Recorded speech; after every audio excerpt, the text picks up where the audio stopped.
Olá a todos e bem-vindos a mais um vídeo.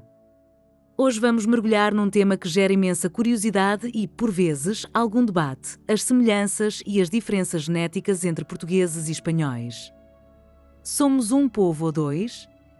O que diz a ciência? Por favor, deixem um gosto e subscrevam o canal, pois a nossa meta é chegar aos 30.000 subscritos antes do final do ano. A história genética da Península Ibérica é, antes de mais, uma história de unidade. A base da nossa população foi formada pelos mesmos grandes eventos migratórios.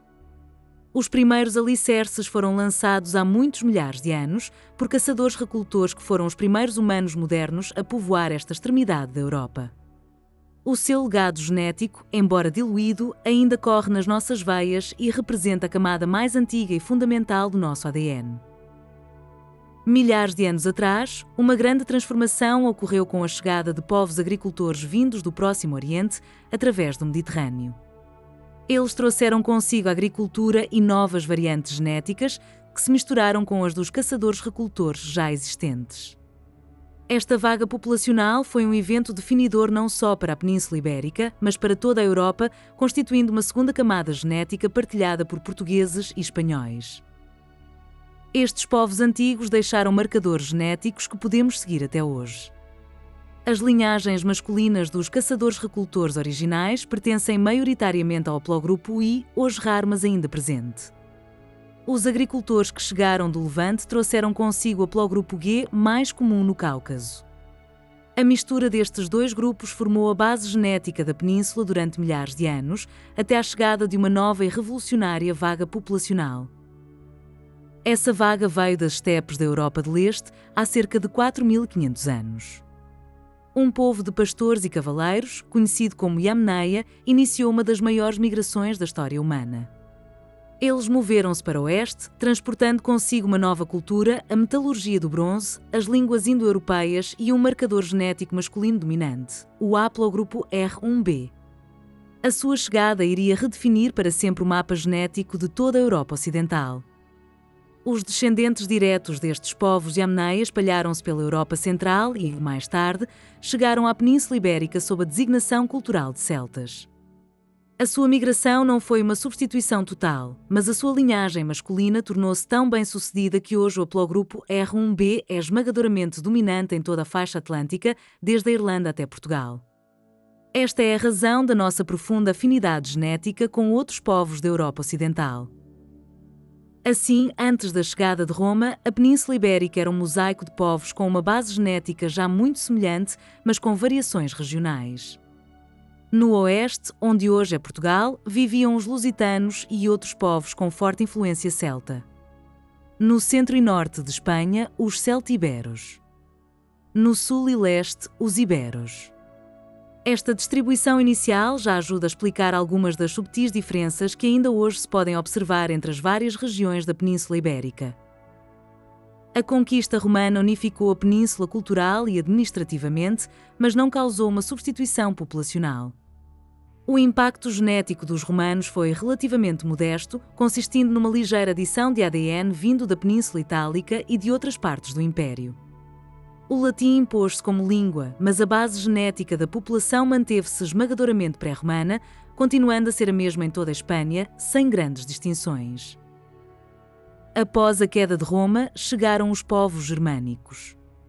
Os visigodos estabeleceram o seu reino na maior parte da península, enquanto os suevos se fixaram na antiga província da Galécia, que abrangia a Galiza e o norte de Portugal.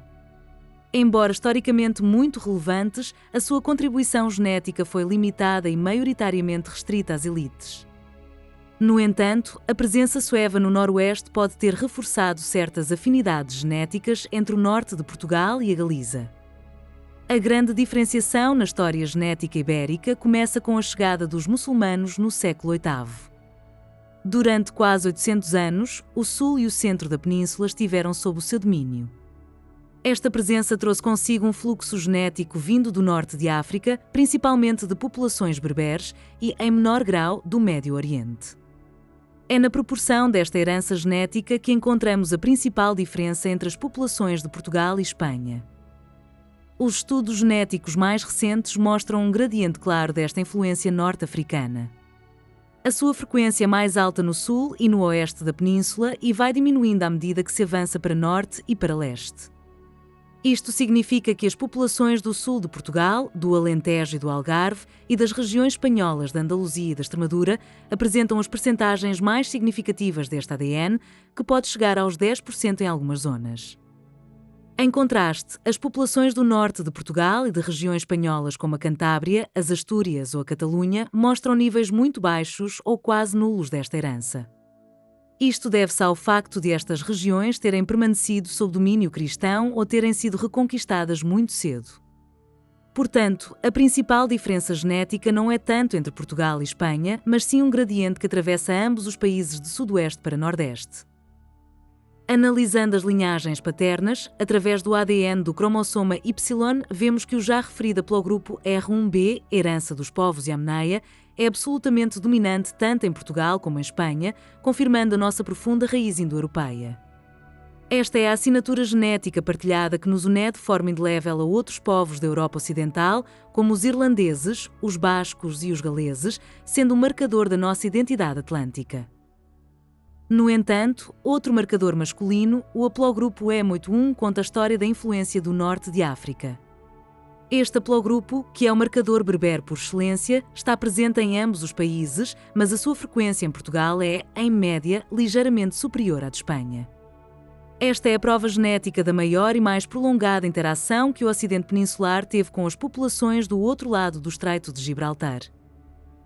Por outro lado, Espanha apresenta uma diversidade interna talvez maior que a de Portugal. A população basca, por exemplo, é um caso único na Europa. Representam uma ilha genética, descendentes diretos das populações que habitavam a Europa antes da chegada dos indo-europeus, mostrando pouca ou nenhuma mistura com os povos posteriores. São um testemunho vivo da história genética mais remota e antiga de toda a Península Ibérica. O processo da Reconquista também teve um papel na modelação genética da península. À medida que os reinos cristãos do norte avançavam para sul, levaram consigo populações que repovoaram as terras conquistadas. Este movimento de pessoas de norte para sul ajudou a misturar e a homogeneizar um pouco o património genético, mas não apagou por completo as diferenças regionais que se tinham formado ao longo de séculos de história. Em suma, do ponto de vista do ADN autossómico, que herdamos de todos os nossos antepassados, portugueses e espanhóis são praticamente indistinguíveis. Partilhamos as mesmas camadas fundadoras.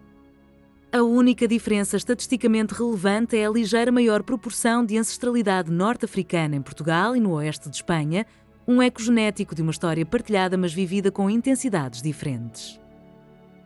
Passemos agora da genética invisível para os traços físicos visíveis, o chamado fenótipo. É importante sublinhar novamente que a variação individual é enorme e que estamos a falar de médias e tendências gerais. A diversidade de aparências dentro de Portugal e de Espanha é muito maior do que as pequenas diferenças médias que possam existir entre os dois países, pelo que se deve evitar qualquer tipo de generalização. No que toca à cor do cabelo, não existem surpresas. Em ambos os países, a esmagadora maioria da população tem cabelo escuro, variando entre o castanho e o preto. Este é o traço dominante característico das populações do sul da Europa e da bacia do Mediterrâneo. É a característica mais comum e transversal a todas as regiões de Portugal e Espanha, constituindo a imagem de marca da aparência ibérica. No entanto, o cabelo mais claro, como o louro ou castanho claro, também está presente numa minoria da população. A sua frequência tende a ser maior nas regiões do norte de ambos os países. Em Portugal, é mais comum no Minho e em Trás-os-Montes. Em Espanha, na Galiza, nas Astúrias e na Cantábria. Isto pode estar ligado à maior influência dos povos celtas e germânicos, suevos e visigodos, nessas zonas que historicamente tiveram maior presença. A história da cor dos olhos é muito semelhante. A grande maioria dos portugueses e espanhóis tem olhos castanhos em todas as suas tonalidades. Este é, mais uma vez, o traço fenotípico dominante. Olhos de cores mais claras, como o verde, o avelão ou o azul, existem numa percentagem minoritária mas significativa, seguindo o mesmo padrão geográfico do cabelo claro, sendo ligeiramente mais frequentes no norte de ambos os países. O tom de pele também segue o padrão mediterrâneo. A maioria das pessoas tem uma pele que bronzeia com facilidade, variando entre tons mais claros e o chamado tom de pele azeitona. Tal como nos outros traços, a pele mais clara, que se queima facilmente com o sol, é mais comum nas regiões do norte, com maior pluviosidade e menor exposição solar, como a costa cantábrica em Espanha e o Minho em Portugal. Um dos poucos traços onde os dados estatísticos mostram uma diferença consistente é na altura. Estudos recentes indicam que, em média, os homens espanhóis são ligeiramente mais altos do que os homens portugueses, uma diferença de cerca de 2 a 3 centímetros. As mulheres espanholas também são, em média, ligeiramente mais altas. Esta é uma diferença real, mas a sua explicação pode não ser puramente genética. É crucial entender que a altura de uma população é fortemente influenciada por fatores como nutrição, o acesso a cuidados de saúde e o desenvolvimento económico, especialmente durante o século XX. A pequena diferença de altura média observada hoje pode refletir mais as diferentes condições socioeconómicas que os dois países atravessaram nas últimas décadas do que uma diferença genética profunda e ancestral entre os dois povos. Sobre a densidade de pelos corporais, é um traço frequentemente associado aos povos mediterrâneos.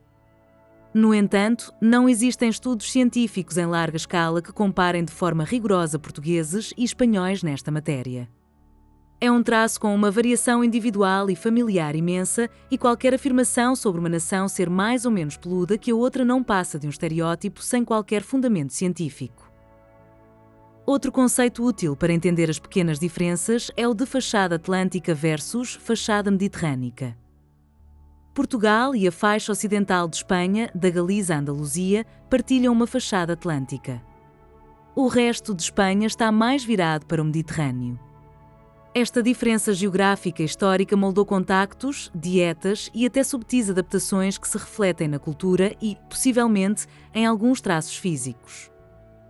Em última análise, a conclusão mais importante é que a diversidade genética e fenotípica dentro de Espanha é consideravelmente maior do que a diferença média entre um espanhol e um português.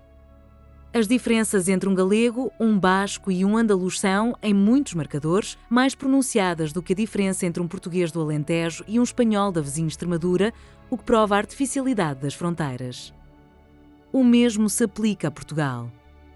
Um habitante do Minho, no norte, partilha imensas afinidades genéticas e culturais com um galego do outro lado da fronteira. Por outro lado, um habitante do Algarve, no sul, pode ter mais em comum, geneticamente, com um vizinho andaluz do que com um transmontano, devido a séculos de história e de contactos partilhados no sul da península. A genética não respeita fronteiras políticas. A melhor analogia para descrever a relação entre portugueses e espanhóis não é a de primos, mas sim a de irmãos que, embora partilhando o mesmo património genético fundamental, cresceram em casas adjacentes e foram moldados por experiências ligeiramente diferentes. A base é a mesma, mas as vivências distintas criaram identidades próprias e únicas que se manifestam mais na cultura do que na biologia. Portanto, o que nos une é imensamente maior do que o que nos separa. Partilhamos uma mesma e profunda tapeçaria genética, tecida ao longo de milhares de anos pelas mesmas migrações e pelos mesmos povos. As diferenças que existem são gradientes suaves, proporções ligeiramente distintas de certas heranças, que raramente coincidem com a fronteira política que nos separa há mais de 800 anos.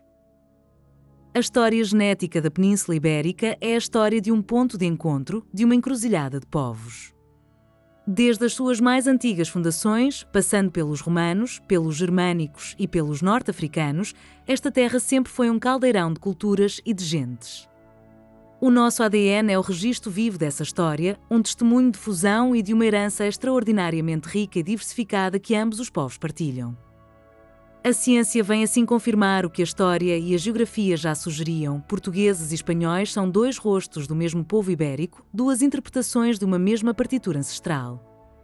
As nossas diferenças são o sal que dá sabor a uma herança comum, mas a melodia de fundo, inscrita no nosso código genético, é inconfundivelmente a mesma e conta a história de uma península que sempre foi mais uma ponte do que uma barreira. Esperamos que tenham gostado desta análise detalhada e desmistificadora. Partilhem as vossas ideias nos comentários. Por favor, deem um gosto, subscrevam o canal e, para um apoio extra, tornem-se membros do nosso canal. Muito obrigado e até à próxima!